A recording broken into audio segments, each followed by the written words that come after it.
And greetings. Happy Friday. Welcome to all of you here on Blaze TV, radio, and podcast. I am Steve Deace alongside Todd Erzin and Aaron McIntyre. And one of our OGs here returns, Rachel Semmel. We'll get to her here in just a moment. Of course, you can let us know what you think about what we think. And yes, I know everybody wants an update on what transpired after yesterday's literal invasion of murder hornets. That is exactly what happened. I will give you all an update later in the program, but we're going to get to the Deace Group here as soon as we can in a moment, because there's just so many other important things going on other than whether or not I survive another day. So we'll give you an update, though, on that if I survive long enough to make it to hour two.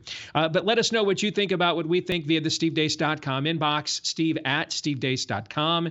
That is the email address, DEACE. Like us on Facebook, where I will lie to you. You just, again, I keep having to remind people I am lying to you on Facebook with our hashtag Facebook approved takes.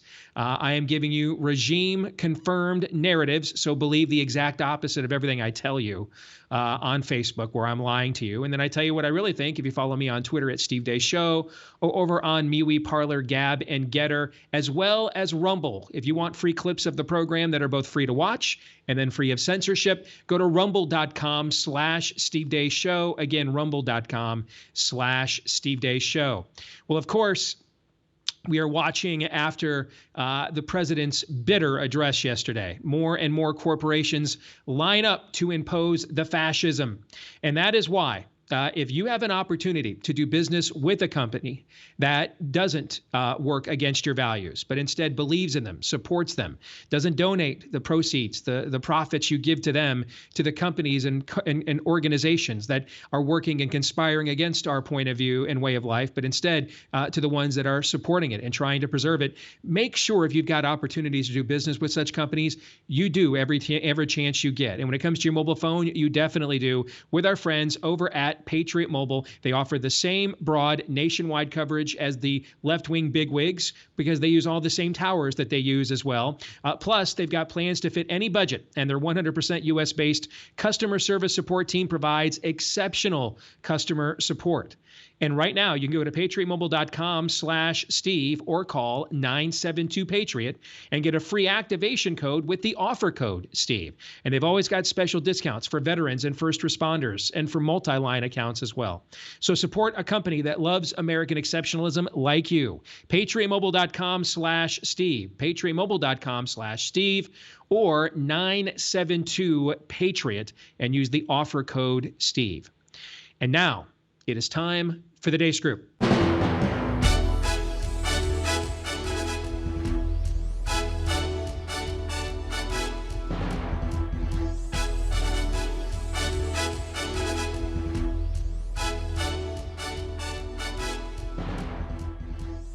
Joined for our weekly look at the week that was by our good friend Rachel Semmel, former Trump administration official, now with the Center for Renewing America. Let us begin, as we always do, with issue one, bleep, Lord Nefarious says.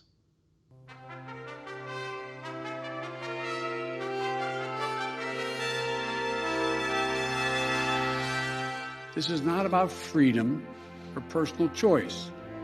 It's about protecting yourself and those around you. I hope that President Biden will do three really important things. First is to mandate vaccinations on planes and trains, places that he has jurisdiction over. My message to unvaccinated Americans is this: what more is there to wait for? What more do you need to see? I think that he should approach this with an iron fist. And I think that the overwhelming majority of the country is going to be deeply appreciative of somebody standing up at long last and saying to the small minority of nuts in this country, enough. The bottom line, we're going to protect vaccinated workers from unvaccinated co-workers. And those governors that stand in the way, I think it was very clear from the president's tone today that he will run over them. We've been patient, but our patience is wearing thin. And your refusal has cost all of us. We shouldn't allow people to carry around pieces of paper that can be easily faked as well. We need a national proof of a vaccination system. The president and I are unequivocal in our support of Roe v. Wade and the constitutionality of Roe v. Wade and the right of women to make decisions for themselves with whomever they choose about their own bodies. We know that anti-choice bills are not about being pro-life. This is about making sure that someone like me as a woman or any menstruating person in this country cannot make decisions over their own body. It depends on if you're vaccinated or not. It's important, given the traumatic events of what we saw in Afghanistan the last couple of weeks, not to lose sight of what the current threats to our nation are right now. You ask me what the top 3 security threats to the United States of America are, I'd say global warming, global warming, global warming, followed by cybersecurity attacks and the rise of domestic extremism here in the United States.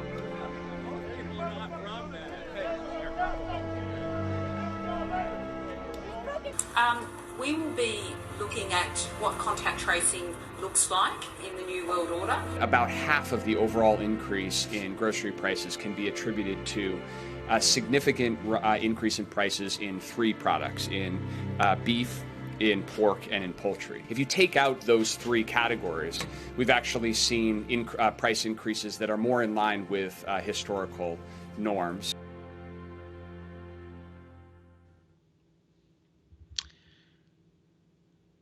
Wow. I mean, wow. Rachel is the guest, and also because chivalry on this show is not dead, ladies first, you get to provide first the first notion of which rancid bile you enjoyed swallowing down the most after watching that.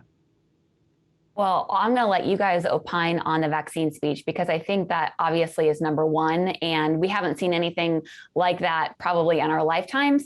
The one thing in the montage that I think was probably the biggest cultural or gut to our cultural society has been something that we've been working on here at the Center for Renewing America, and that has been what we've been seeing in the last 72 hours even of the refugees that are coming here to Afghanistan, and the fact that while Jay Johnson and the Pentagon continues to put out press releases saying that extremists and global warming and unvaccinated people are the biggest threat to society, we have seen now people that are trafficking women, sex traffickers. We've seen fighting age men of the most radical country in the world in Afghanistan right here at Dulles Expo Center running around, not even being put into a database, let alone having security check through them.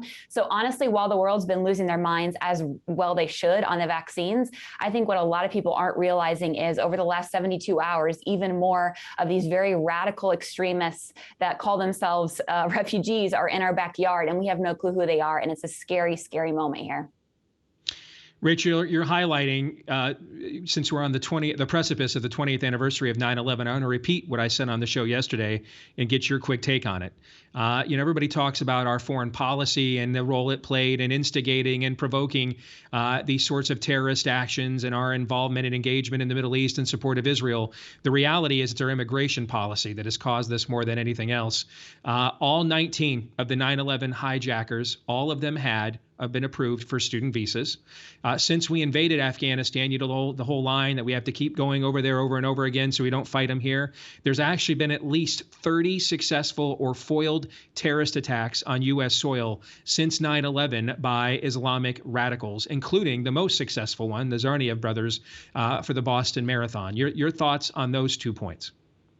Yeah, Steve, when I heard you talking about this yesterday, I realized not only are you right, but we're even in a more extreme time now than we were back then. Because yes, they all qualified for student visas. Guess what? These people, they're not even being put through databases. They are not even being waved in through the SIV program like the allies and people on the ground who helped us should be. They're just being paroled in. So you saw yesterday the guy that got on the plane with explosives, and the DHS is like, actually, that's not really a terrorist attack. He just happened to get on the plane with explosives. They're not even being put through a system now where we can tell. And our senior advisor, Ken Cuccinelli, was at the Dulles Expo Center yesterday. And as he's made the point, the people that this administration have in charge of, quote unquote, the vetting system at Dulles Expo Center are FEMA and TSA. There are no DHS branches there vetting. And Steve, the reason why I think we're even in a more critical time with these people coming here than we were even with the Syrian refugee crisis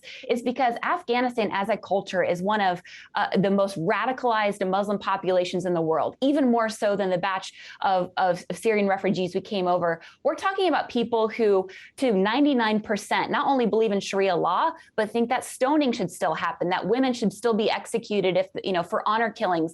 We are in a precarious position worse than we were on 9/11 because of this quote unquote refugee crisis of fighting age men who believe that they should just go out and kill women because they have a job, like you saw in Germany two weeks ago. Todd, your turn. Well, the Aussie chick in the New World Order, it speaks for everything.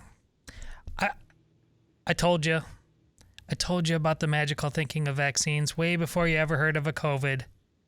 When I had the opportunity, I've seen so many times when there's a mother who had a baby one day that was totally healthy, and the next day that was a different baby, and the thing that happened in between was the shots. And thank God it doesn't happen to most babies, but it happened to enough.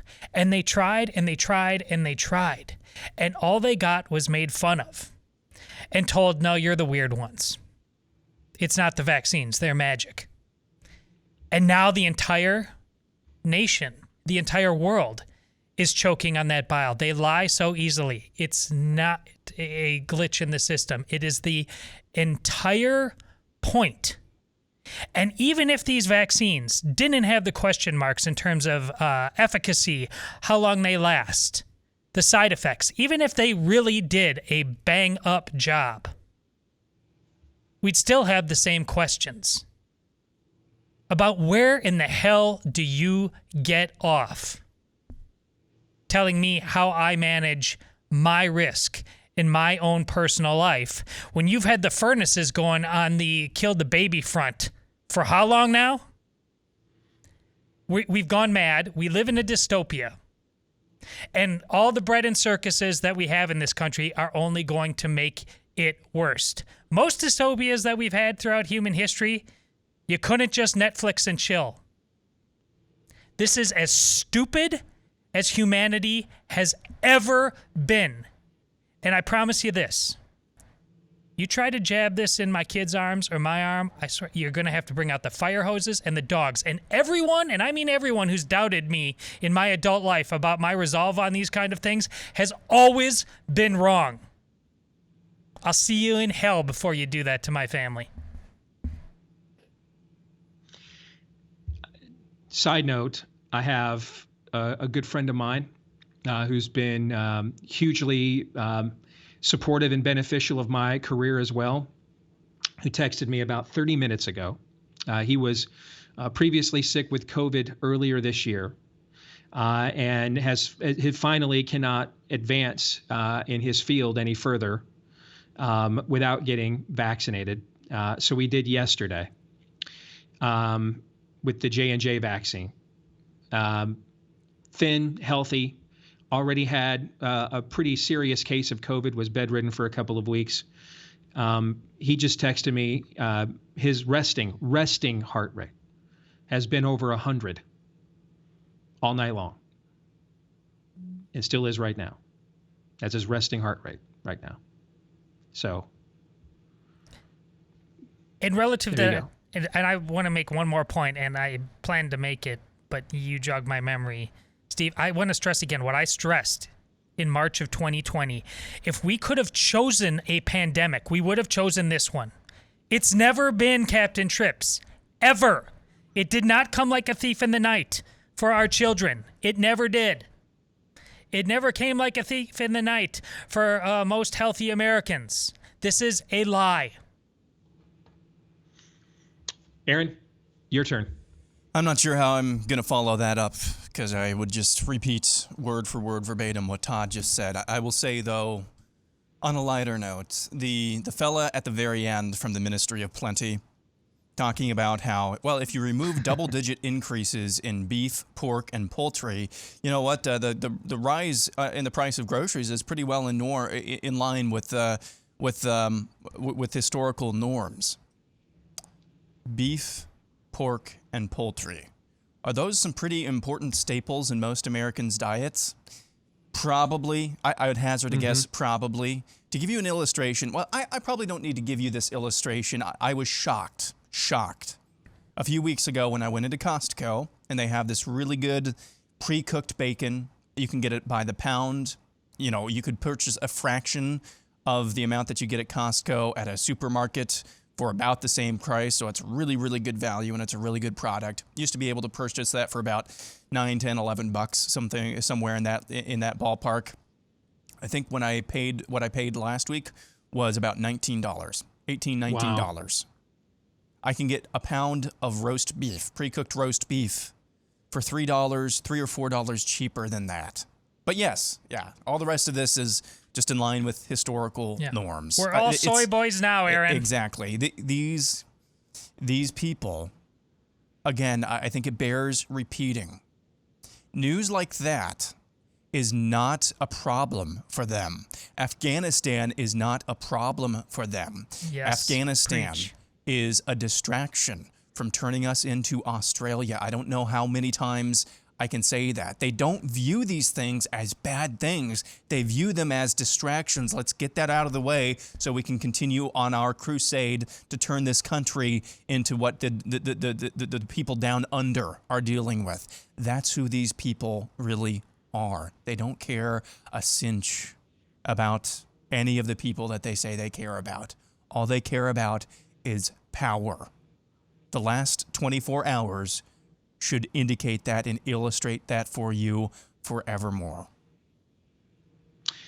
My favorite was Biden saying he had to protect vaccinated workers against unvaccinated workers. So if that's how vaccines work, then how come I was allowed by when he was last in the White House as the vice president for Barack Obama, how come the Obama State Department allowed me back in the country after a mission trip to Haiti, where I had to update all my vaccinations and immunizations in order to go?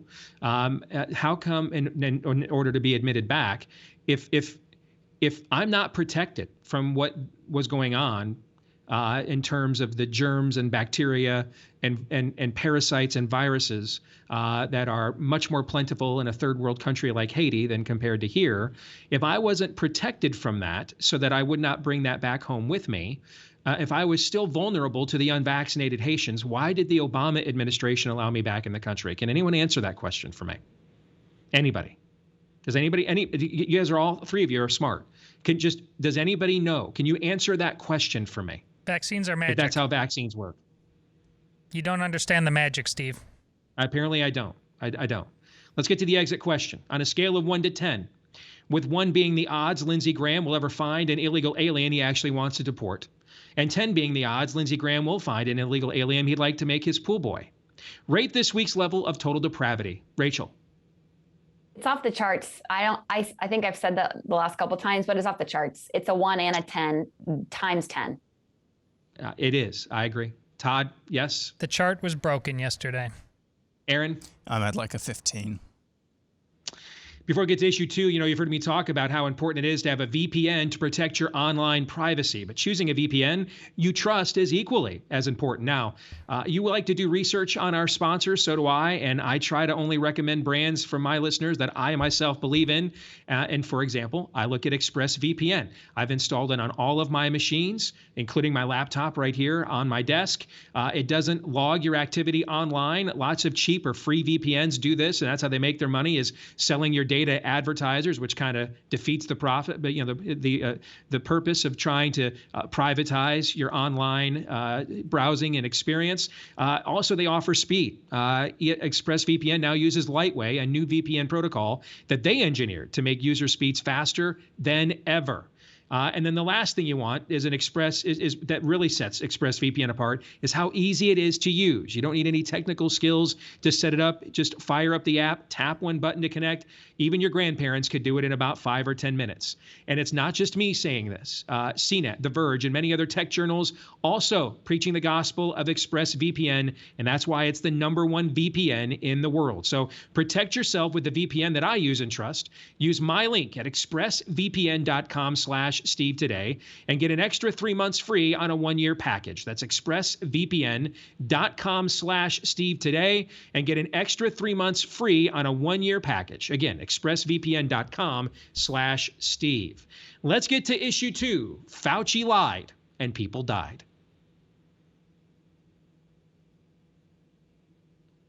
The leftist publication The Intercept dropped a completely ignored bombshell this week. New details emerge about coronavirus research at Chinese lab. The piece details The Intercept's successful litigation against the U.S. government invoking the Freedom of Information Act in order to produce 900 pages of documents which provide details of U.S.-funded research on several types of coronavirus at the Wuhan Institute of Virology in China.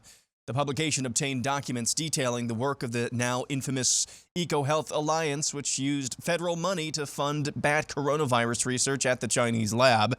The trove of documents also includes 2 previously unpublished grant proposals that were funded by the National Institute of Allergy and Infectious Diseases, as well as project updates relating to EcoHealth's research. The bat coronavirus grant provided EcoHealth with a total of $3.1 million, including almost $600,000 the Wuhan Institute of Virology used in part to identify and alter bat coronaviruses likely to infect humans. The grant proposal acknowledges some of those dangers. Quote, field work involves the highest risk of exposure to SARS and other coronaviruses while working in caves with high bat density overhead and the potential for fecal dust to be inhaled.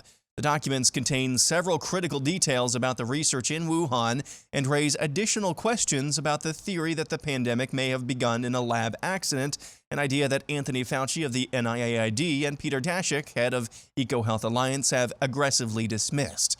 The story quotes Richard Ebright, a molecular biologist at Rutgers University, who says the documents contain critical information about research done in Wuhan, including about the creation of novel viruses. Quote, the viruses they constructed were tested for their ability to infect mice that were engineered to display human-type receptors on their cells. To boil this all down, it's now a verifiable fact that gain-of-function research was facilitated at the Wuhan Institute of Virology, funded by Anthony Fauci's NIAID through EcoHealth Alliance for the expressed purpose of finding and or constructing viruses that would spill over from animals to humans. All the while, both EcoHealth Alliance and the NIAID were full aware of the risks associated with this type of research. It's also now a verifiable fact that Dr. Anthony Fauci perjured himself in front of Congress on numerous occasions about his bureaucracy's funding of gain-of-function research, including this latest time during this exchange with Senator Rand Paul in late July. Dr. Fauci, knowing that it is a crime to lie to Congress, do you wish to retract your statement of May 11th where you claimed that the NIH never funded gain-of-function research in Wuhan? Senator Paul, I have never lied before the Congress, and I do not retract that statement.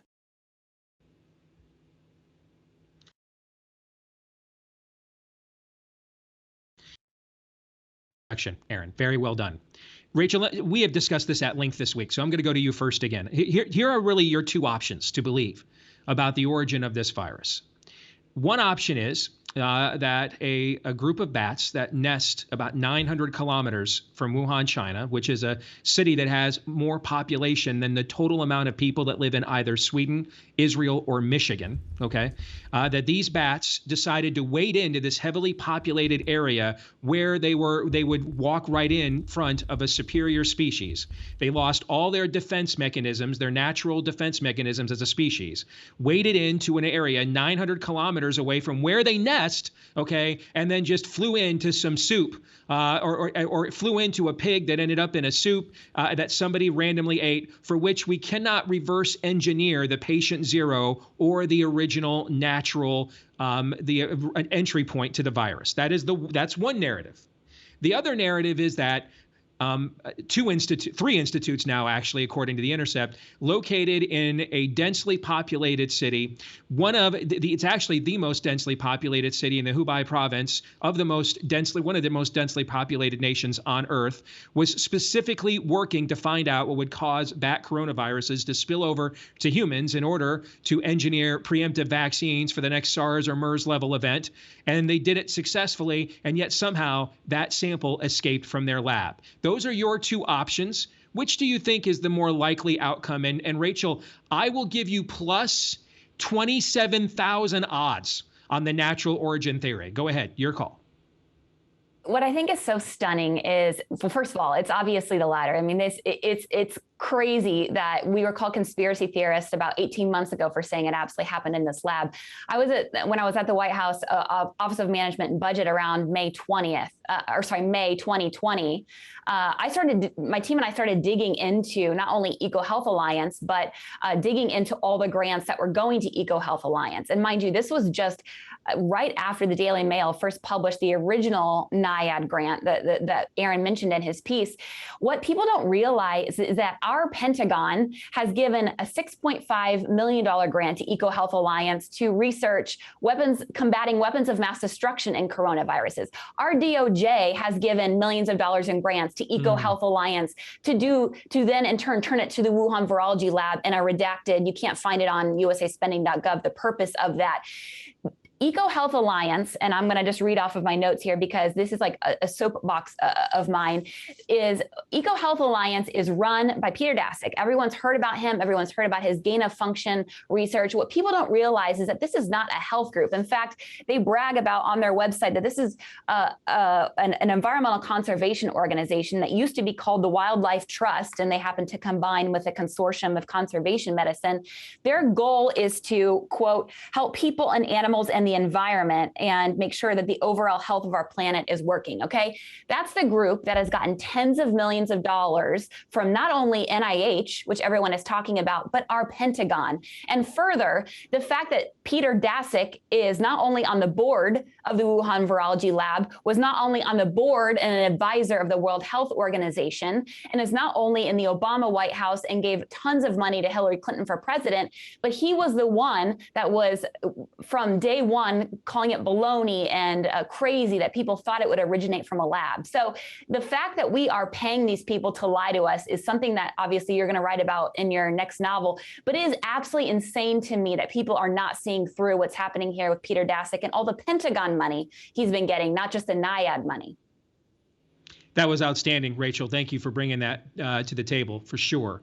Todd and Aaron, we are short on this segment. Do you guys have a quick fire take on this before we get to the exit question? Yeah, when Fauci is the one who created this thing and paid to have it created in a Chinese lab and is now the one calling the shots on lockdowns and forced vaccination, you officially live in the Matrix and you don't need to go see the movie.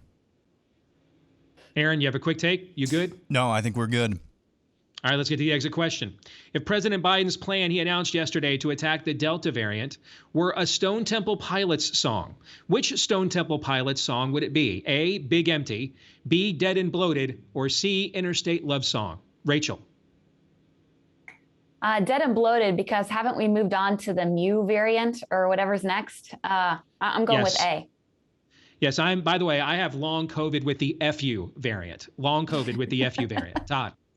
Aaron's soundtrack to the whole thing. It wasn't ominous. That's why it's Interstate Love Song. This is music to people's ears. To some people's ears. Agreed. Well, way too many. Aaron. I agree with Todd. Interstate Love Song. I have how much time do I have, Aaron? Do I have like at least a minute? No, you've got about 40 seconds. Okay. If there's anybody who's a professional in this audience, explain to me why I was allowed back in the country, why you were not at risk from unvaccinated Haitians infecting me when I came back into the country from a mission trip there several years ago. Please explain that to me. Steve@stevedeace.com. I would love to know. I know lots of professionals, as you guys know. None of them can answer this question for me. Surely in this vast audience, someone has the magical answer to that question. All right, we'll come back. We'll look at the California recall here when we return. You know, we've been talking about Rough Greens for quite a while now on the show. It is the supplement powder that you sprinkle in with the food that your dog loves. And it puts, with that one simple act, you put back in a lot of the vitamins, minerals, nutrients, probiotics, omegas, et cetera, that was probably stripped from your dog's food right there at the factory for long shelf life and mass distribution. They do the same thing to the people food we eat. That's why we're using and buying so many supplements nowadays. And now there's one, thankfully, for your pet. But you might be be wondering, what if my pet doesn't like it? Well, good news for you. We're going to give you that first 14-day Jumpstart bag for nothing. We'll give it to you for free. Now, we will ask you to put up a couple bucks for the shipping so that you've got an opportunity to have skin in the game. A lot of times you give people something for nothing. It just sits on a counter somewhere or never gets used. We want you to try this. We think it's good for your pet. Our dog Cap eats this on a regular basis and loves it. Find out if your pet will as well when you go to roughgreens.com. RUFF is the website for roughgreens.com, or you can give them a call to try out this offer as well at 833-ROUGH-DOG, 833-ROUGH-DOG, or roughgreens.com. Let's get back to our weekly look at the week that was as Rachel Semmel from the Center for Renewing America joins us for the Deace Group. Let's get to issue 3. Will Gavin Newsom survive? The latest Real Clear Politics polling average for next week's California recall election shows a pretty clear lead for those opposed to kicking Governor Newsom out of office, 56.7% to 41. The only poll showing a support of recall even close was conducted by KABC TV and Survey USA back in early August, which showed removing Newsom at plus 11. Regardless, it's still clear the Democrat machine in California is still uncomfortable about their prospects next week. Hit piece after hit piece has hit the LA Times, attacking Republican candidate Larry Elder. This week, while touring a homeless encampment in the state, Elder was assaulted by a white woman wearing a gorilla mask who threw an egg at Elder before punching one member of Elder's team. Earlier this week, security experts called for a preemptive audit of the recall election, citing security issues with the state's election systems. The bottom line is this: regardless of what happens next week, hook or crook, it's something of a miracle we're talking seriously about a conservative running the largest state in the country's executive branch. You know, if you take that Larry Elder video and put it in black and white, and if I shared that and claimed it was file footage from Mississippi in 1961, wouldn't you completely and totally believe it? And yet, that was from California in 2021. So, Todd, I'll let you go first this time. Is this the last chance? The last chance, barring direct divine intervention, to save California? Yeah, absolutely. But man, I'm like Hawkeye and Endgame on this thing. Don't give me hope. This seems impossible even now. Again, do we believe that we're dealing with cults or not? And we all do. Well, then listen. I think it takes divine intervention right now. I don't think Larry Elder's going to win, because I think the cult is the cult, and that is the capital of the cult right there. And they're going to do cult things, and it's going to be closer than ever before. And of course, please let me be wrong, but yeah, of course, last chance doesn't even go far enough to describe it. It's a chance they don't deserve, quite frankly. California, a good share of it deserves to just, those stories you always heard, California is going to fall off into the sea. Hey, stop teasing me.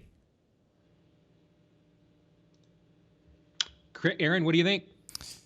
Yeah, I think I largely agree with the sentiment. I mean, the fact that we're even here right now having this conversation seriously, as I mentioned in the open, is somewhat of a miracle.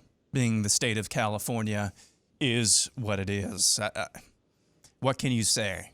This is the mecca of the spirit of the age, largely through the one of the first institutions that it took over, which is Hollywood, the entertainment industry. And yet here we are. It's a chance largely that the state doesn't deserve, as Todd said, and yet here we are. So I think by the very nature of this conversation, I think it is somewhat miraculous that we're even having this conversation right now. But, the last chance, they hit their last chance a long time ago. This is miraculous right now. What's that we're even this close. So, no, that doesn't really answer the question, but that's kind of where I sit. Rachel, what say you? Yeah, do I want him to win? Absolutely. I don't think it matters. I think if he wins, I think that's awesome. But he's got super majorities against him in the House and in the Senate. And also to the point of Todd and Aaron, we're talking about people there that like throw banana peels in a separate trash can because it can't be combined with like milk cartons. Like we're not talking about normal people. So do I think it'll matter? No. Do I think it's too far gone? Absolutely. Revival or bust is the only thing that can change it. But what it has given us has been a little bit of hope and about 4 weeks of watching the left and the Biden administration beclown themselves going out to campaign with Newsom. And hey, it's been fun to watch. So our good friend Konstantinos Roditis, who was the GOP's candidate for, what was it? I believe comptroller. Comptroller, yep. Thank you. And that was back in 2018, right? And he got something like 3.5 million votes statewide in California as the GOP nominee, as I recall. Those numbers sound right to you guys? It was in the millions, yep. Okay, yeah, he has been doing data and numbers for the Elder campaign and has sent me some of what he has. And he's estimating that it's about 90% that Newsom will survive next week. And it looks like, right now, California reports about 24% of its registered voters are Republicans. But the turnout models that they are looking at, they're seeing, even though Republicans tend to outperform Democrats in these kinds of elections, particularly when it would be a lot of people that vote Republican that drove this thing to even get on the ballot in the first place. They're estimating right now, though, that they may only see a 2 or 3 point jump in GOP turnout, that it might only be 26 or 27% of the electorate next week in the recall are Republicans, that they're just going to get essentially run over by print a ballot at home Democrat machine. And that they are going to win a majority of independents. Right now, he's projecting 56-44 independents in California. There's about 20 million independent voters in California. So just to put that in perspective, I mean, most of this country doesn't have 20 million people, okay, in a state, let alone that's how many like independent voters I think California has. They're estimating they're going to win those independents by somewhere between 10 or 12 points, the last numbers he sent me. But he thinks they need to be at least above 60% with independent voters in order to get this recall to go. And right now it looks like they're going to be in the mid 50s somewhere. So those numbers, what do they tell you? Rachel, you're the most recent political pro here. Right? It's been a few years since I've been directly involved. So I'll go to you. What do those numbers tell you? I mean, they're discouraging, as is all the video footage you see of those people that are like grabbing ballots out of people's mailboxes that we've seen the last couple of weeks.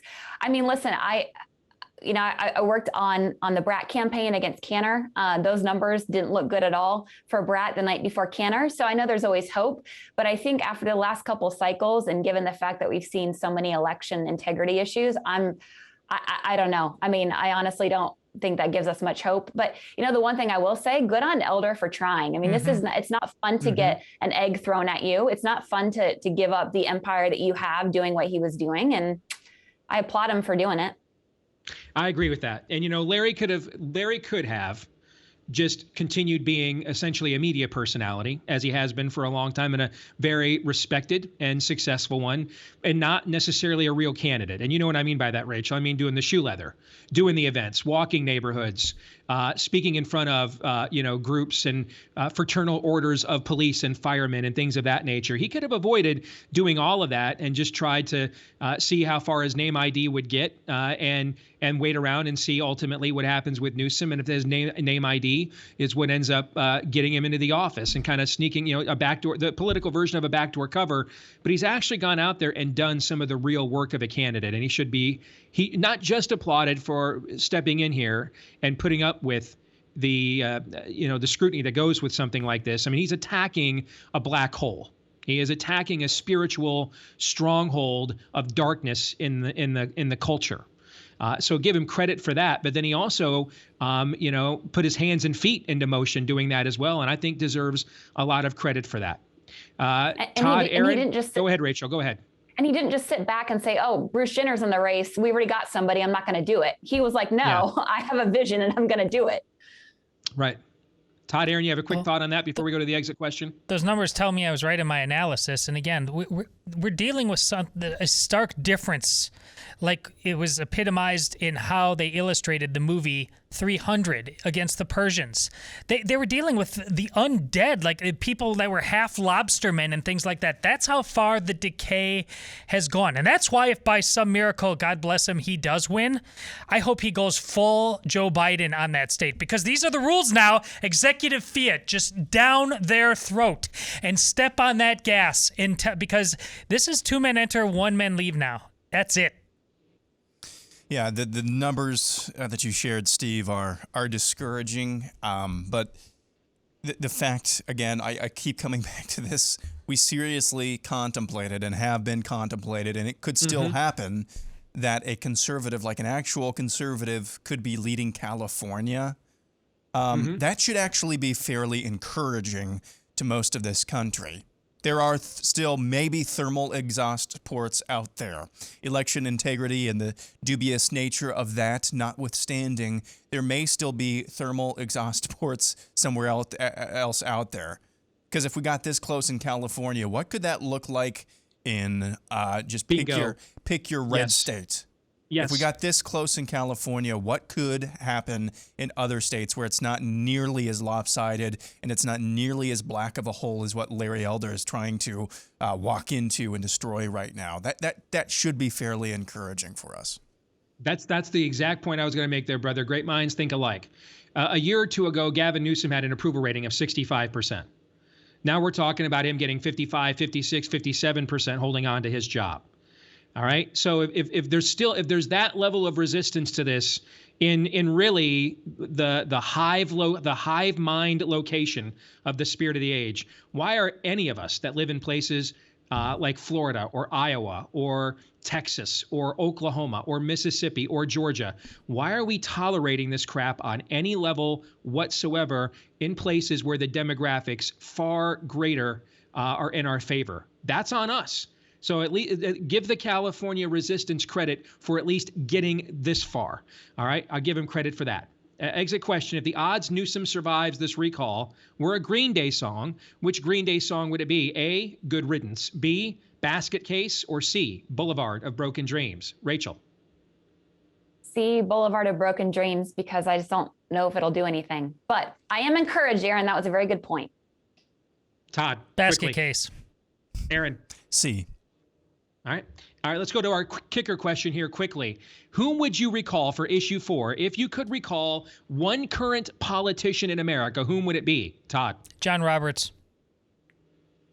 And yes, he's a politician. I like the fact you referred to the Chief Justice of the Supreme Court as a politician. Yes. I like that. I like it. I see what you did there. Aaron? Kristi Noem, just for the point that it would make. Like it. Like the sound. That's very snotty. Rachel?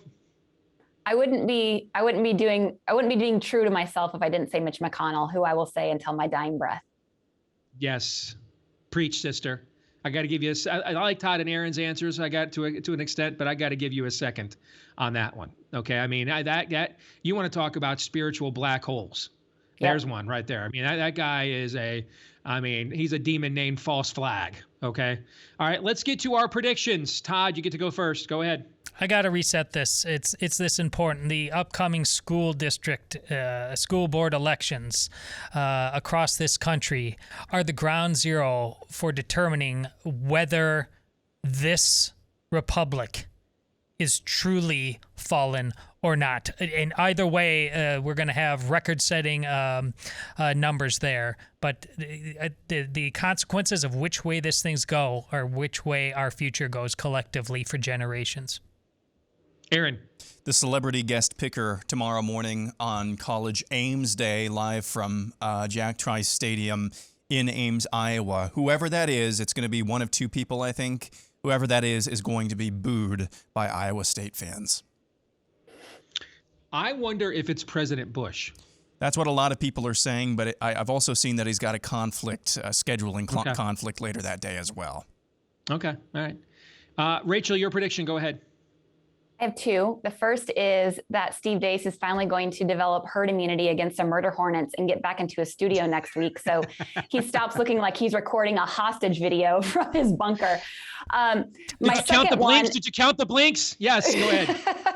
The second one is, I know we're seeing rumors that Blinken's going to resign or step down today. I actually think that Milley or Austin are kind of posing themselves to be the scapegoat for this get out of Afghanistan debacle, and Blinken's going to stay around for a long time because he's Biden's boy. My prediction is, I just thought after all of the heavy conversations we've had this week, man, I had to go to something light. Okay. And this is not intended. You guys know I do not pander, at least not when a direct profit for myself is not involved. All right. So this is what I really think. I think Super Bowl 56, we're going to see the Chiefs defeat the Packers in Super Bowl 56. You think the Chiefs will make 3 straight appearances in the Super Bowl? And I think it will be nastier than a swarm of German yellow jackets. That's a spoiler alert for a little bit in the studio. Super Bowl week between you two, if I'm right about this. Nah, we'd be good about this, I think. This ain't no Iowa-Wisconsin thing. We'd be good. Yeah, I'm fine. No? Yeah, I could see this happening easily. I don't think they're going to get off to a great start this season, so just gird your loins for that. Rachel, it's always good to see you, man. Sister, I didn't mean to misgender. I identify as a woman, Steve. But thanks for having me. I walked right into that. Woman, You did. I deserved every bit of it. I apologize. All right. Thank you. It's always good to see you, Rach. Thanks for joining us. All right. Take care. Bye. We'll come back. Hour 2. We'll get to some Feedback Friday. And yes, we will again demonstrate that the squeaky wheel gets the grease, with an update on what's happening with the infestation invasion next. Right. Okay, I'm good. Thank you so much, Rachel. Great job. Thanks, Aaron. Have a good weekend. Thanks, Rachel. You as well. See ya. Bye, Todd. Bye, Steve. All right. Take care. All right, we're back with Hour 2, live and on demand here on Blaze TV, radio, and podcast. I'm Steve Deace. He is Todd Erzin. He is Aaron McIntyre, and you are you. Let us know what you think about what we think via the stevedeace.com inbox. Please email the program, steve@stevedeace.com. That's DEACE. You can also like us on Facebook, where, again, I will be lying to you on Facebook. I lie to you. I lie on Facebook because that's what Facebook wants. They want lies. So you know me, I believe in giving the crowd what it wants. So we give you our hashtag Facebook approved takes. They're all lies. Whenever you see that hashtag, know that I am lying to you. Just understand I believe the exact opposite of what I'm saying whenever you see that hashtag. But if you want to know what I really think, or you don't want to have to translate it, follow me on Twitter at Steve Deace Show, or look for me on MeWe, Parler, Gab, and Getter, and then look for clips of the show that you can share for free, and then are also free of big tech censorship at rumble.com/Steve Deace Show. If you are a podcast listener, thank you so much. You've played a major role in the explosive growth of this show and us getting a contract extension. So thank you. Please, further, do even more for us. We beg. We beg of thee. Hit the subscribe, follow button. Leave us a 5-star review. Thank you to the thousands upon thousands of you that have done those things for us already. We appreciate each and every one.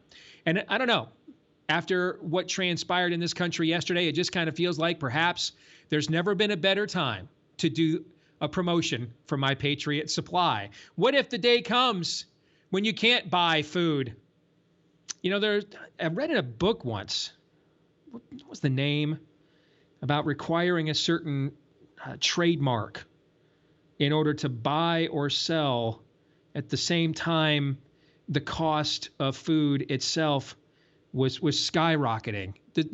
Guys, does that plot line, do you remember the name of that book? Does that plot line ring a bell to you guys? It doesn't ring a bell.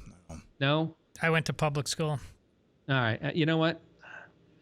Maybe I've got an idea for a book I just came up with then, man. Eureka. There you go. I was going to write this dystopian future novel about what happens when a group of mad scientists accidentally create a killer, vicious virus, and then they turn around and conjure up the attempt at a vaccine, and all it does is create the virology equivalent of like a feedback loop of mutations that just get worse. And then I thought that's just nuts. And we're depressed enough these days, right? I mean, who would buy that, right? I mean, do you guys think there's an audience for that? What do you think?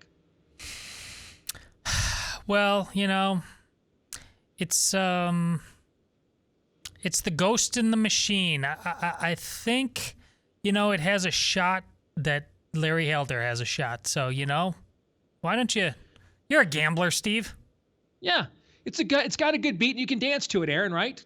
Absolutely. Yeah, I think you could probably have some success with that storyline. Purely fictional, of course.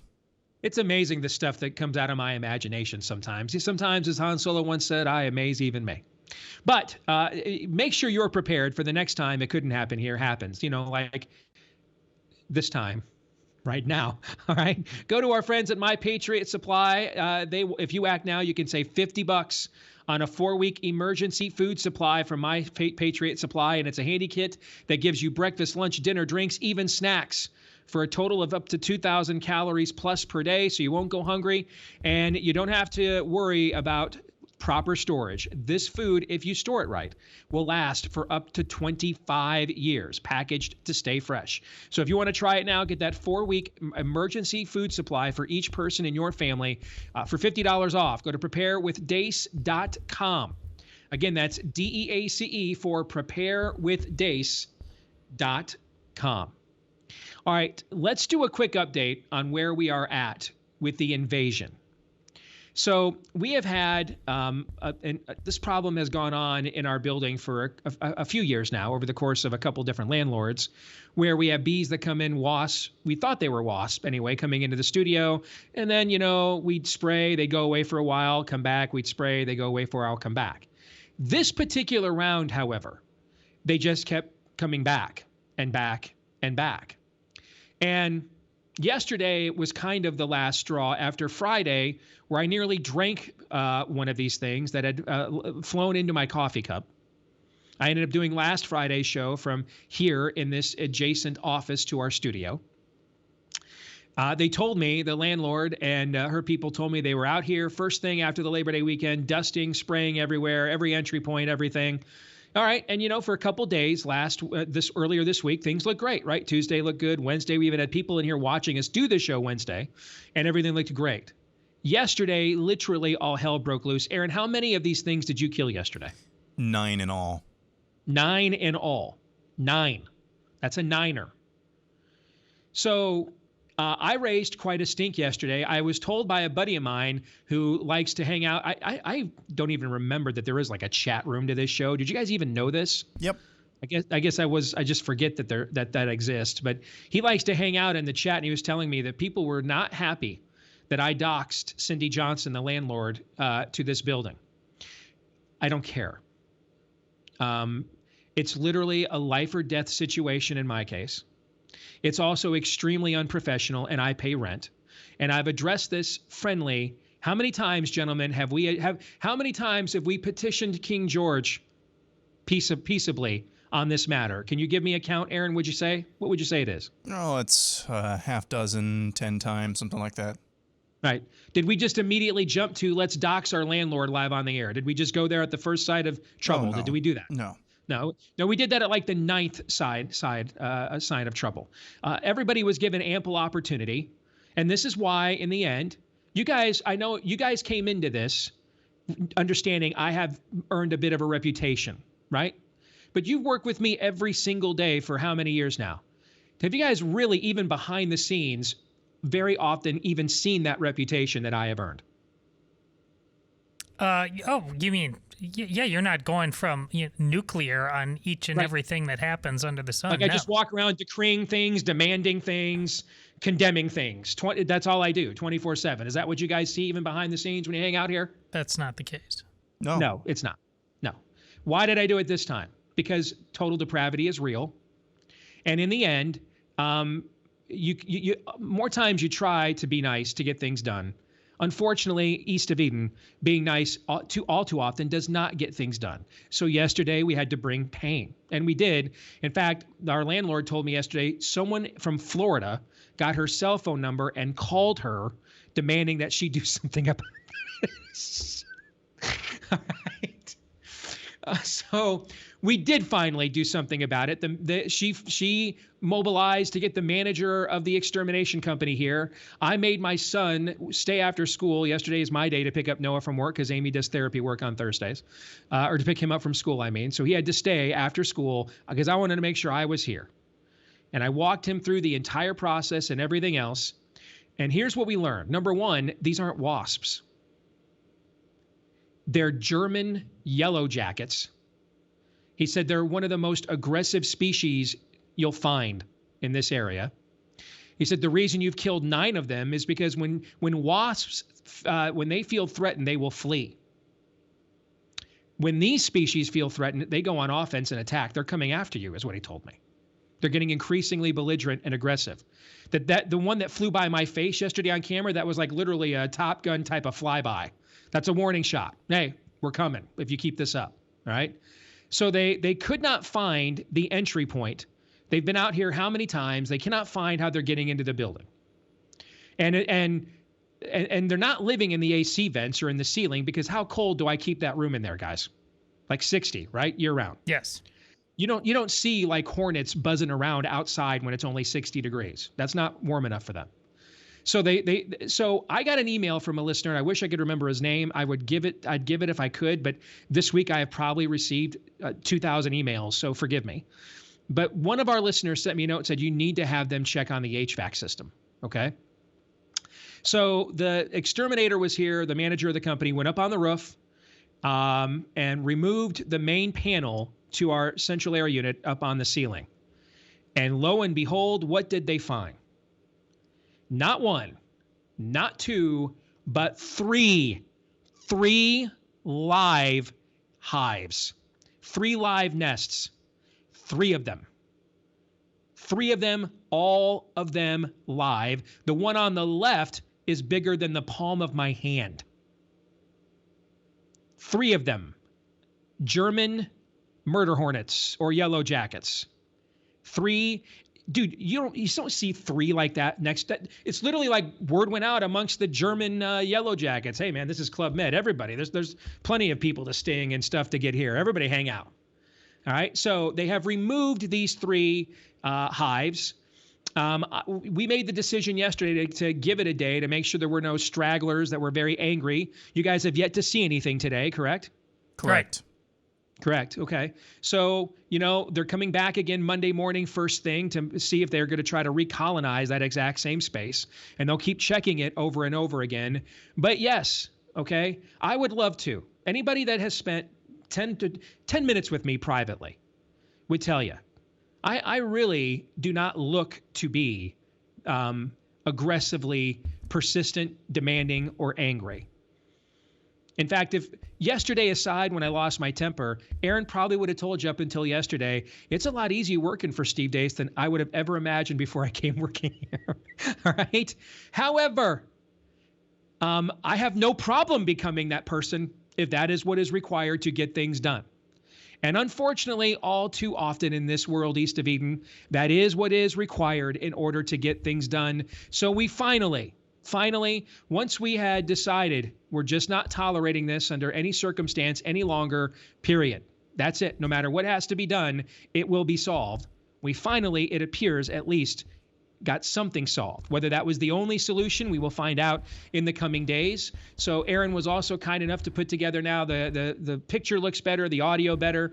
He put together like an adjunct studio for me in an adjacent office here away from where they were conglomerating. And so that's where I'm at today. It's where I was yesterday too. It just looks and sounds better because Aaron gave it some level up. So gentlemen, you have any thoughts on this before we move on to Feedback Friday? I know the amount of emails I've gotten on this. People wanted an update, so I thought we should give them one.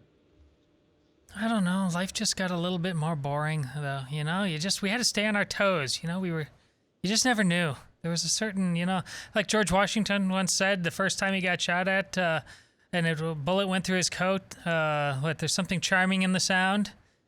I don't know. We were living on the edge, man. We were young once. We'll look back and laugh. As long as I don't have to smell any more smoking yellow jackets, those things smell awful. Love the smell of napalm in the morning. Those things smell awful. Yeah, because another one of our listeners gave you an electric fly swatter, Yep, right? it works really well. So, I mean, you were just frying these things. Literally right? frying them. Yeah, they Yes. would. I could see them start to burn up on the surface of this thing. Did you get any feedback from anybody in Dallas, Steve? I can only imagine what the thought bubbles over their heads as they were watching this live. The thought bubbles over their heads are, we have state-of-the-art facilities in Dallas and Nashville, and they're not thought bubbles. They just text it to me. So I know what they're thinking. They just tell me. We kind of do that around here at this company. We just all tell each other what we really think. I don't even have to really guess. Hey, what does somebody around here think? What do they know? What do they want? We have a way of, the culture of this company is just for everybody to kind of just tell everybody what they think. That's kind of how we roll. And don't let me steal your thunder as the boss, but in terms of our company telling us what they think, crazy props to Tyler, our boss there, when he came out on Twitter immediately after the president's speech and said, over my dead body. God bless you, Tyler. Yes, and we should therefore also mention our colleagues over at Daily Wire, Jeremy Boring, who runs that operation. He's the Tyler Carden of the Daily Wire. He was very adamant as well that they're under no circumstances will they be imposing this on their employees whatsoever. We've had 14 Republican governors so far. Frankly, all of them should have said that they will be taking this to court. But in the meantime, all 14 of them, and again, all of them, should be issuing executive orders demanding that their individual branches not employ or deploy or impose or enforce any of these edicts. The Biden administration cannot enforce these vaccine mandate edicts that are unlawful by any interpretation of the Constitution. They cannot impose these. They don't have the infrastructure to do it. They have to be imposed on a state, local basis. And so that's why you need to be going to your governors and legislators and city councils and boards of supervisors saying, hell no, that ain't happening here. It's absolutely not happening here. Let's get to Feedback Friday. You guys ready for that? Yeah. This is from Ruby. Ruby says, my husband's job started mandating the vaccine. He tried to put a group of unvaccinated people together to fight back, but now it looks like they all are going to cave in. My husband is the breadwinner, so I'm concerned and disappointed about the lack of courage of these men. See, this is the story. Joe Biden's not the story. Not the story. And there is no ultimate contentment, peace, and tranquility in this fallen world east of Eden. There will always be men like this, some better at this than Joe, some worse. Certainly many with better memories and cognitive ability. But there's always going to be opposition like this in this world. There's going to be manifestations of evil like this in this world. That's not new. And no generation is immune to it. And I think, frankly, we have been blessed to live in a level of comfort for a while, ironically here on the precipice of the 20th anniversary of 9/11, to somehow enjoy and being blessed to believe we could get to forget that. And no, we cannot. See, I don't know if you guys can tell, I was really energized by what he did yesterday. Like, I'm not feeling negative at all. Like I'm excited. I'm pumped up. I don't agree with it. I think it's wicked. It's evil. I think the people that called Trump a fascist for 4 years are literally the ones that you're watching unironically and try to impose fascism on the country, because evil always accuses good of doing exactly what it is doing. But here's why I'm excited. I got an email just a minute ago from a guy who said, hey, I'm as down, frankly, as an American as I've ever been. I kind of rely on people like you guys' show to give me encouragement. Where is it? Here's where your encouragement is. At least this is where I'm getting mine. See, this is why I got into this business. I didn't get into this business to count heads at inaugural parades. I didn't get into this business to see who calls Jim Acosta the coolest names. I didn't get into that business to own the libs, to collect clicks. I got into this business for fights like this. I want to play for big stakes. That's what I got into this business for. If I wanted trite, cheerleading, tribalism, I just would have stayed in sports, had more fun, not made nearly as much money probably, but also would have a hell of a lot more friends and a lot less stress and anxiety and lower blood pressure, frankly.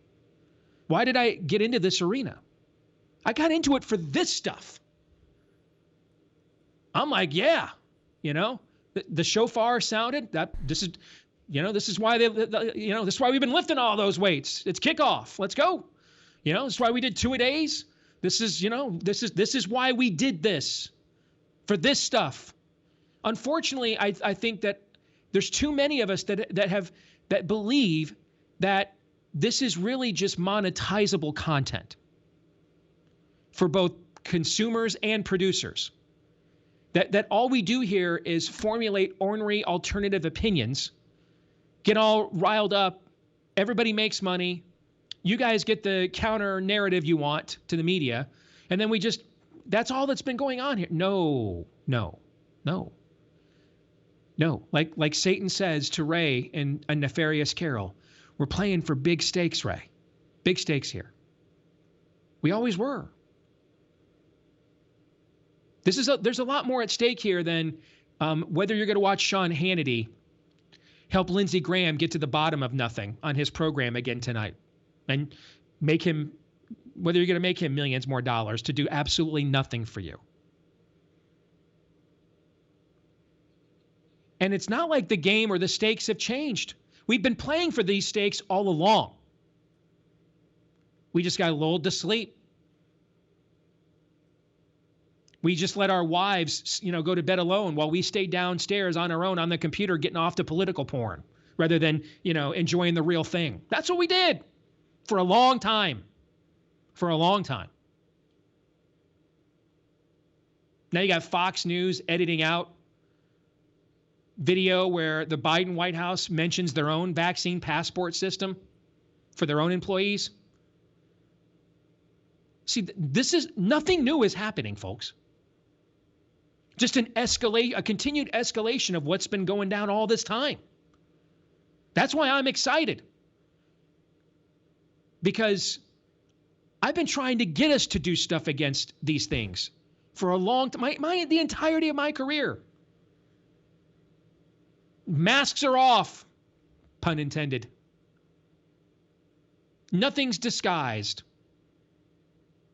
They're just openly dropping phrases like New World Order. If I had tweeted out just a few months ago that if you're vaccinated, you're not protected against the unvaccinated, I'd have been banned from every major social media site. Joe Biden, the president, said it yesterday. See, to me, man, I'm in. I got into this for this. I didn't get into this for a lot of the trite, stupid crap that all too often dominates this industry. And frankly, it's probably not the greatest business model, I would guess, to rebuke your own clientele, but what the hell? Too many of you, that's what you've wanted. You wanted to own the libs instead of drain the swamp, and so that's what you got. We made fun of Jim Acosta and left in place a huge apparatus of people that just completely undermined the Trump presidency for 4 years. And we got Anthony Fauci and Debbie Birx. That you got what you wanted. Somebody's watching Hannity every night. I mean, I don't know. I don't know who the 2.5 million people watching that crap are, but somebody is. And somebody's getting off on it. They're enjoying it. Somebody likes Lindsey Graham lying to him every night on Hannity. I don't know who it is. I just know 2.5 million people love it. That's on us, man. We're sitting here in a job market where there's about 1 million more available jobs than there are workers. I mean, this ain't 1931. It ain't like jobs ain't plentiful. They're quite plentiful, actually. And they're going to become more plentiful with these mandates, mark my words. And so if you can't even get a group of men who are like, I guess I can work somewhere else. Do you know why people don't ask this stuff of me? Like ever. Like I've seen my physician 3 times just for physicals and checkups at my age in the last 2 months. He's never once asked me if I've had the COVID vaccine. Let alone tried to force it on me. Hasn't even asked me. Do you know why? 0 F's given. That's why. Because just like I told you all at the top of the show, I don't care if you don't like the fact I doxed my landlord. I don't care. It got the results that were necessary because being nice didn't work. So I had to go to the card that worked, and it worked. So therefore I don't care. We need more of that. More of that. We don't have enough. And so there's not enough herd immunity to the herd mentality. There's not. Now it's getting better, a lot better. I'm encouraged by that. But ultimately, understand, as a species, as human beings, we have always had the amount of tyranny we were willing to tolerate. Period. That's true of any government, any system, any custom, any era of history. We have the amount of tyranny we were willing to tolerate. Why were the founding fathers quartering redcoats on July 1st, 1776? And why weren't they quartering redcoats on July 5th, 1776? Because within those 4 days, they issued a decree that said, we're not going to tolerate this anymore. Get the hell out. That's why. But until they said that, and then were willing to back it up, guess what they were going to keep getting? Tyranny, like quartering redcoats. And until we're willing to do that, guess what we're going to keep getting? I am the Senate. I will make it legal. That's what you'll get. Except it'll be some garbled, unlistenable, undecipherable jargon from a dementia patient. But we've told you on this show for going on 2 years, this was never going to end until we made it end, and not a moment sooner. Period.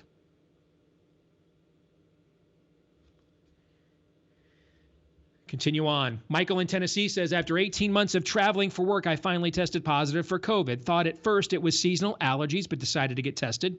I went to 3 doctors and also tried America's Frontline doctors. They couldn't even call me back because of their backlog. None of the 3 doctors would prescribe ivermectin or anything really for that matter. I even had one doctor tell me as soon as my quarantine was over, she recommended me going right then and getting the vaccine. You can't make this stuff up. Sadly, it is costing people their lives. I should be fine, no worse than my symptoms are, but should my dad catch it and not find a doctor to provide early treatment, he will probably not be as fortunate. Your friend Daniel is 100% correct. This is a genocide. There is a very effective big pharma early treatment, monoclonal antibodies, Regeneron. That's what a month before this made the marketplace last fall, they gave it to the President of the United States. And that's what got Trump out of the hospital. You don't see them ever promote this. It's been on the market since last November. It's a big pharma product. This isn't, a repurposed drug. It's a cutting edge tech that is not inexpensive, by the way. But it's also very effective. But a lot of people, even though it's been on the market since last November, didn't hear about it until Florida Governor Ron DeSantis made it widely available and portably available in the state of Florida as an early treatment. And then they tried to discredit it. But the data on this big pharma product is so good that not even Anthony Fauci would back them up. He said, yeah, it's a really good product. People should get it. And so the same leeches and demonically inspired knuckle draggers who have done this with hydroxychloroquine and ivermectin cocktails eventually had to scurry back to their cockroach corners because the sunlight was too bright. That is also my biggest thing with these vaccines, even though there is still some very promising data out there, not as much as there was a few months ago, but there is still some very promising data out there. But the number one reason I have pushed back on this vaccine rollout is the denial of natural immunity, on top of the threats to liberty now that we're into the mandate portion of the argument. But from a medical, moral standpoint, the continual denial of natural immunity is both consistent and it is also purposeful. It's also disingenuous, unethical, dishonest, immoral, unscientific. And all those things, therefore, indicate that the motivation behind the consistent and purposeful denial of natural immunity is not altruistic, something more sinister. Gentlemen, have any quick thoughts on those two notes before we get to the break? Well, going back where we started, I've told Steve before. It's ironic that the movie about Martin Luther with Joseph Fiennes. I'm the Catholic here, but there's just a fantastic line in there when his former mentor is kind of trying to hedge his bets now on the degree Luther thinks he needs to go, and Luther just grabs his hand and says, "Did you not think there wouldn't be? Did you think there wouldn't be a cost?" And that's where we are. We're just our comfort, the gated community effect. It's become our idol. We are disgustingly drunk. Plato was right. He was wrong about a lot of things, but he's right. He said the arts, poetry, things like that would make people soft, and they have. They really have. The Netflix and chill is what he was talking about. We just love our stuff way too much, and we can't be bothered. And it's a millstone around our neck. You will have it's going to be so much easier. And this is hard when you've got a family. It's hard when you've got somebody you're taking care of. It's hard to accept this when the price of living is so high. Get it in your head. If you're faced with this dilemma and it feels like a dilemma to you, the answer is no. There is no dilemma there. Get it in your head that you may face some insecurity, financial or otherwise. Once you accept that, the right course becomes then a lot easier, but you have to accept that price. More Feedback Friday in a moment. So let's talk about that chronic pain that you've been ignoring and has been nagging at you for far too long. No, I'm not talking about pain from an injury. Hey, Steve, I just fell off my roof. Can I, will Omega XL help? No. I get thee to a physician right away. You got an injury there. Okay. You need professional medical help. But we're talking about the chronic, nagging, lingering variety, usually in your back, neck, knees, shoulders. Chances are that is being caused by too much inflammation in your body. And that's where you want to attack that inflammation before it causes some permanent damage. And you want an all-natural anti-inflammatory like what they do at Omega XL, backed by 35 years in clinical research and well over a year of real-time experience from me using it on a daily basis as well. It attacks the inflammation that it causes my pain. Actually, I don't have that pain anymore because of Omega XL, which is why I recommended that you try it as well. I don't know why I said that in the past tense because I had yet to recommend it, but I have now officially recommended it. So visit omegaxl.com/Steve if you want to buy one, get one free bottle offer. Buy one bottle, get a second one for free when you visit omegaxl.com/Steve or call them at 800-844-4888, 800-844-4888. Let's get back to some Feedback Friday, and this is from Joe. Joe says, the story you told about your father-in-law, who's a 101st Airborne veteran, urging you to not let your son join the military really struck a chord. I was active duty Air Force from 2012 to 2019, and I would have the same advice now for my own young sons. When I commissioned in 2012, the culture of the military wasn't what I would have hoped for. However, over my 7 years, it deteriorated even more dramatically, and I don't think most people have any idea of the scale and speed of the progressive decay. Just as one example, only 4 years after Don't Ask, Don't Tell was repealed in 2010, the first drag show on a U.S. military installation occurred in 2014. Now, every single Air Force base officially celebrates Pride Month. In 2018, the base in which I was stationed hosted a Pride celebration event in the base chapel. To be clear, I have no problem with gay men or women. I had gay troops that were incredibly effective under me. But just as the Air Force would have never allowed me to evangelize or push political opinions, pride has no place in the military. At best, it's a distraction that degrades good order and discipline. The exact same trends are now occurring with issues like BLM, transgenderism, etc. I voiced my concerns multiple times to leadership over these issues and was quickly dismissed every time.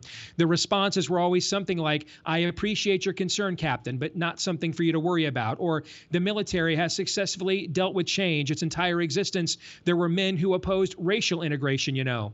Although I didn't know the term spirit of the age in 2019, by then I knew there was no way I could fight it successfully in the military.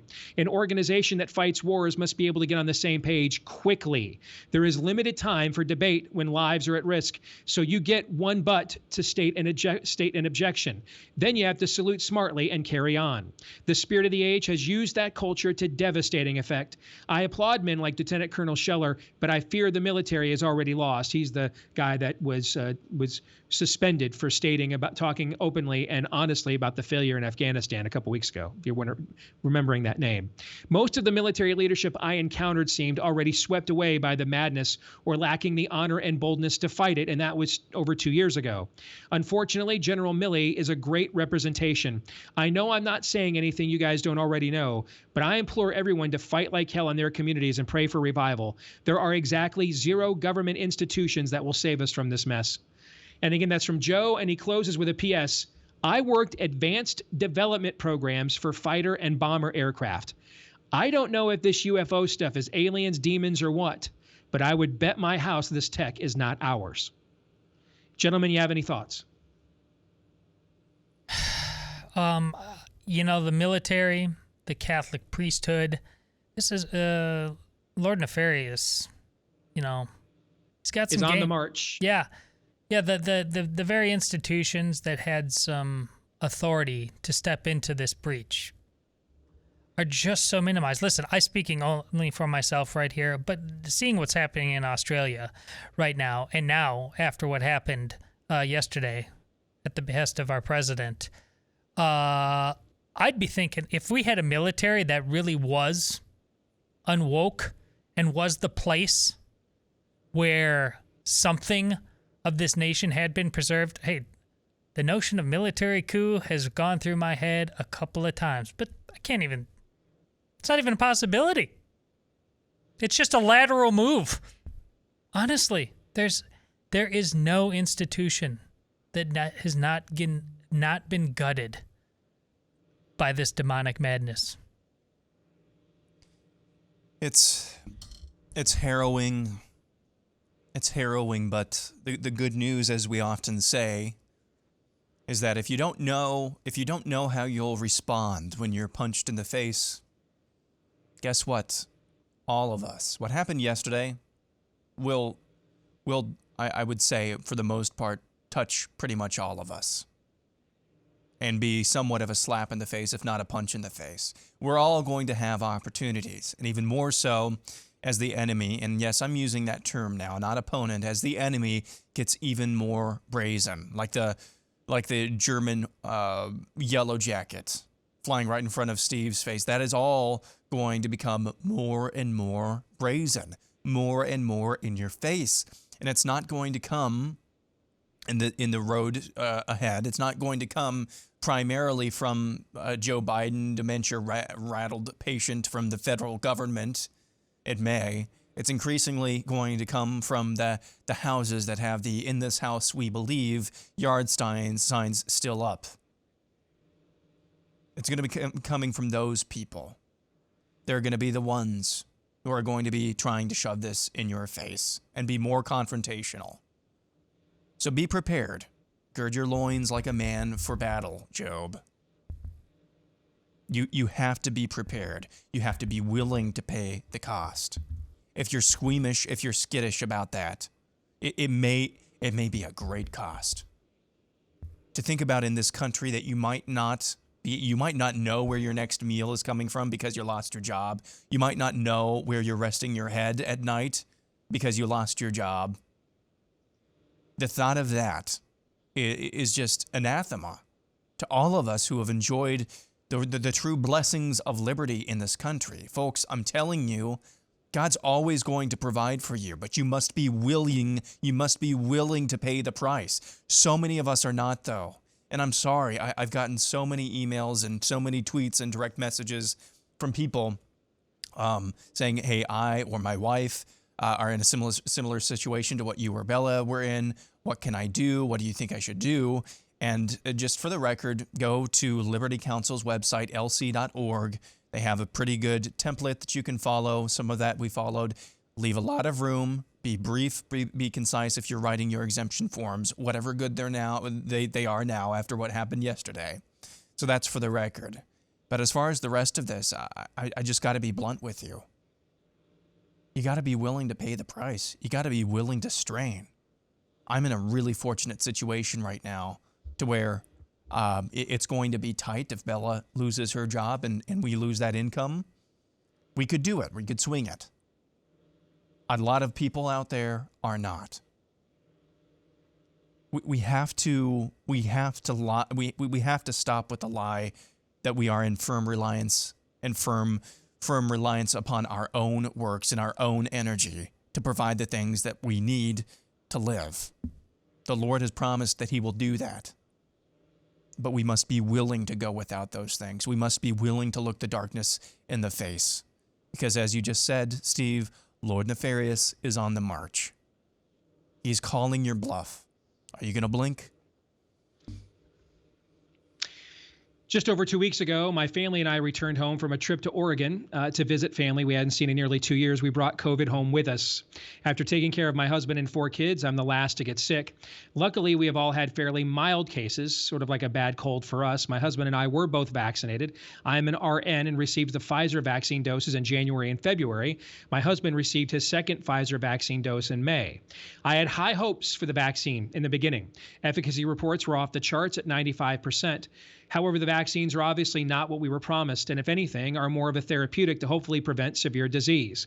It seems the best COVID strategy we have now is early outpatient treatment. Yes, yes, yes. I cannot understand why medications like hydroxychloroquine and ivermectin are being banned when study after study shows they do work to decrease viral load, especially when taken early. Well, apparently, Pfizer is jumping on the new strategy as well. I received my COVID test at a pharmacy chain. Since testing positive, I was sent an email that Pfizer is looking for subjects to test a new COVID pill. So after receiving trillions of money to give us an ineffective vaccine, now they will make more money on the COVID pill, which I'm sure will be brought to us at a, quote, affordable price. It's hard for me to wrap my head around not using medications that exist, that are proven to be safe and are affordable, in favor of another completely new medication. The easy answer is greed and money, but honestly, I feel there is something more sinister at play here. My question is, what is the end game? That is from Jennifer, who's an RN, registered nurse in my former home state of Michigan. And Jennifer, you have shared many of the thoughts and sentiments that I have about this entire ordeal. Let me restate something that I've said a few times recently. I do not believe I know more about COVID data than Anthony Fauci does. In fact, what disturbs me and upsets me and takes me to a very dark place is that I actually begin from the premise I do not. And yet, not 5 minutes ago, he was on CNN, which committed an act of accidental journalism in asking him, why do people have already had a natural immunity to COVID, meaning they had an infection? I know some people, I'm seeing blue check marks on Twitter claim natural immunity doesn't mean you're just immune to no one. That's not what natural immunity, we're not claiming when we say natural immunity. We're not saying that God made it that I can't ever be sick. That's just dumb. Natural immunity is when you've had a recovered infection of an outbreak. That's what it means. And therefore you have some level of immunity from getting reinfected. Or at the very least, reinfected to the level of severity you previously were by that strain. And Fauci was asked just a few minutes ago on CNN, why do people who have natural immunity that have recovered because they've recovered from a previous infection, when all the data shows that they have the same or better efficacy than being vaccinated, why do they have to get vaccinated? Fauci's reply, and I quote, I don't have a firm answer on that. That's the most honest damn thing that guy has said since March of 2020.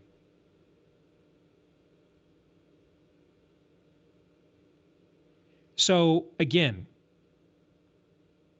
do you think I found the Israeli study that showed when it went through, what was it, 80,000 patients in Israel, and found that those with natural immunity were 13 times less likely to get a COVID infection than those fully vaccinated, 27 times less likely to get a severe COVID infection than those fully vaccinated. Do you think I found that data before Anthony Fauci, it was shared with Anthony Fauci? Do you believe that? I don't.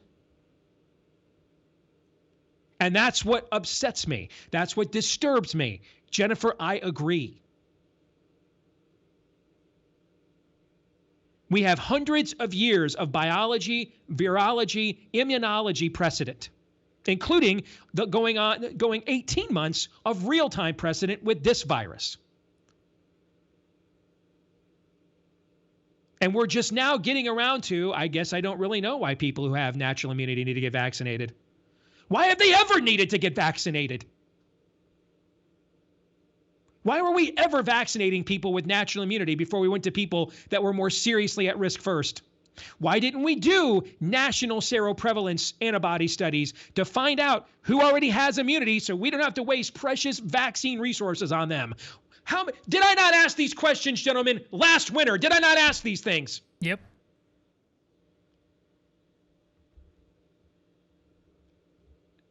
I don't know more than him. That's why I'm bothered.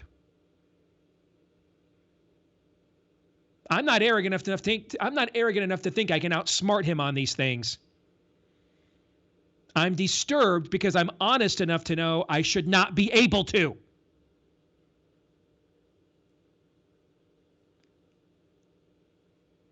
So Jennifer, I agree with you.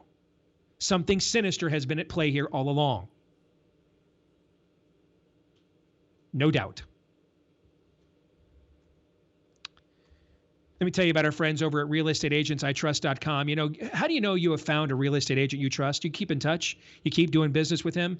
So we last got in the real estate market 15 years ago with a guy named Scott Remsburg, recommended to us by a friend of mine. We've stayed in touch with Scott. He's done great. He did such great work for us. You guys know I renovated the bathroom, the master bath at the house for the wife's birthday. I went back to Scott, had him and his contractors and people come in and do it. Why? I gave that guy business years later. Why? Because of how good it was to do business with him years ago. That's how you know you found a real estate agent you can trust. You want to keep going back to that well, especially in these unprecedented times. Bing. Thank you. So if you want to find an agent like that, you want to find your own Scott Remsburg that you can trust. The name kind of says it all where you can go. realestateagentsitrust.com is where you want to go. And we can probably hook you up with one of those agents you can trust just about anywhere in America that you want to go to or get away from. realestateagentsitrust.com. Again, let's have you go over to realestateagentsitrust.com. Trying to see if I got a really quick one here that we might have time for. And I don't. So, gentlemen, I'll turn it over to you. Final thoughts. My final thought, my old buddy Charles James Napier, a British sea captain, talking about dealing with a crazy Hindu priest practice. Be it so, this burning of widows is your custom. Prepare the funeral pile. But my nation has also a custom. When men burn women alive, we hang them and confiscate all their property. My carpenters shall therefore erect gibbets on which to hang all concerned when the widow is consumed. Let us all act according to national customs. I like that guy. I like that too. Aaron. I don't know. I'm increasingly, there are some days where I'm increasingly speechless because I feel like I've said everything that I can say and that we've said and urged everything that we can say and urge. I'll just remind you, we're never allowed to be hopeless. The reason why we take such strong stands and make things uncomfortable sometimes for ourselves and for others is because we are the ones with hope. We are not like those who are hopeless. Those people are trying to mask your kids, choke your kids, shut down your way of life. We are the ones with hope. We cannot forget that, and we have to act like it. Amen, brother. Well said. Everybody have a great weekend. We'll be back at it again on Monday. Until then, John 3:17.